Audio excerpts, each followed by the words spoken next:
সাপ্তাহিক ছুটির দিনেও প্রচারণায় ব্যস্ত সময় পার করছেন প্রার্থীরা। নির্বাচনের বাকি আর মাত্র 4 দিন, শেষ সময়ে প্রচারণায় কোনো ঘাটতি রাখতে চান না তারা। চট্টগ্রাম বিশ্ববিদ্যালয় কেন্দ্রীয় ছাত্র সংসদ ও হল সংসদ নির্বাচন নিয়ে বিস্তারিত জানাতে সরাসরি যুক্ত হচ্ছেন সহকর্মী মুজিবুল হক। মুজিবুল হক, প্রচারণার খবর জানতে চাই, সেই সাথে শিক্ষার্থীরাও কি বলছেন? রেদওয়ান, মাত্র 4 দিন বাকি আছে নির্বাচনের এবং এই 4 দিন সময়কেই মূলত যারা প্রার্থী আছেন তারা যথাযথ ব্যবহারের জন্য তারা আজকে যেহেতু যদিও ক্যাম্পাস বন্ধ, এই বন্ধ ক্যাম্পাসেও তারা আসলে প্রচারণা চালাচ্ছেন এবং তারা বলছেন যে যেহেতু হাতে তাদের কম সময় রয়েছে, পাশাপাশি প্রচারণার যে নির্দিষ্ট একটা গণ্ডি আচরণবিধি ভাঙা সহ নানান ধরনের বিধিনিষেধ আসলে দেওয়া হচ্ছে ক্যাম্পাসের ভেতরে, ক্লাসরুমগুলোতে, বিভিন্ন অডিটোরিয়ামে প্রচারণায় যেহেতু বিভিন্ন বিধিনিষেধ দেওয়া হচ্ছে, সেক্ষেত্রে তারা কম সময় পাচ্ছেন। সেই কম সময়টাকে যথাযথ ব্যবহার করার জন্য তারা আসলে বিভিন্ন জায়গায় প্রচারণা করছেন। তো সব মিলিয়ে এর আগে ছাত্রদল ছাত্র শিবিরের বিরুদ্ধে পাল্টাপাল্টি অভিযোগ আমরা দেখেছি যে যে আচরণবিধি ভঙ্গের অভিযোগ তারা একে অপরের বিরুদ্ধে করেছে।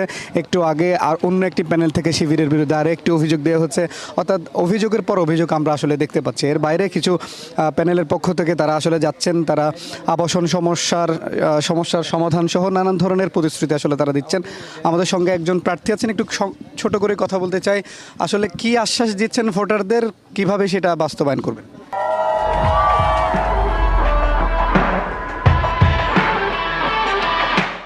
আমরা শিক্ষার্থীদের যে সমস্যাগুলো জানতে পারতেছি, আবাসন, পরিবহন, এই সমস্যাগুলো তো আছেই। এগুলোর পাশাপাশি আমরা তাদেরকে একটা আশ্বাস দিচ্ছি, সেটা হচ্ছে কি, দল মত নির্বিশেষে সবাইকে নিয়ে আমরা এই ক্যাম্পাস গড়ব, যেখানে কোনো দলীয় আধিপত্য থাকবে না, দখলদারিত্ব থাকবে না, এবং যেখানে শিক্ষার্থীরা তাদের ন্যায্য কথাগুলো বলতে পারবে, যেখানে শিক্ষার্থীদের কথাগুলো আমরা স্বাভাবিকভাবে বলতে পারবো, পৌঁছাতে পারবো, সেই জায়গাটাকে আমরা ফোকাসে রাখতেছি আর কি।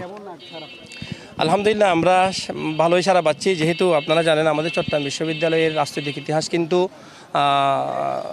ভালো না, যেটা আমরা দেখেছি অতীতেও বিভিন্ন দল এসে আমাদের যেখানে অনেকগুলো হতাহতের ঘটনা ঘটেছে, সেই জায়গায় এসে আমরা যখন অহিংসের বাণীটা দিচ্ছি, তাদেরকে নির্ভয়তা দিচ্ছি, তারা আমাদেরকে অত্যন্ত আশ্বাসের সাথে গ্রহণ করছেন, সারা দিচ্ছেন। ধন্যবাদ রেদওয়ান। আমরা একজন প্রার্থীর সাথে কথা বলছিলাম, তারা বলছেন যে তারা প্রার্থীরা ভোটারদের কাছে ছুটে যাচ্ছেন, তাদের কাছ থেকে নানান ধরনের যে সমস্যাগুলো আছে সেগুলো তারা শুনছেন এবং তারাও আসলে নানান ধরনের সমস্যা সমাধানের প্রতিশ্রুতি দিচ্ছেন। তো সব মিলে এই ছিল আমার কাছে বিশ্ববিদ্যালয়ের চাকসু নির্বাচনের সবশেষ খবরাখবর। জি মুজিবুল হক, আপনাকে অনেক ধন্যবাদ।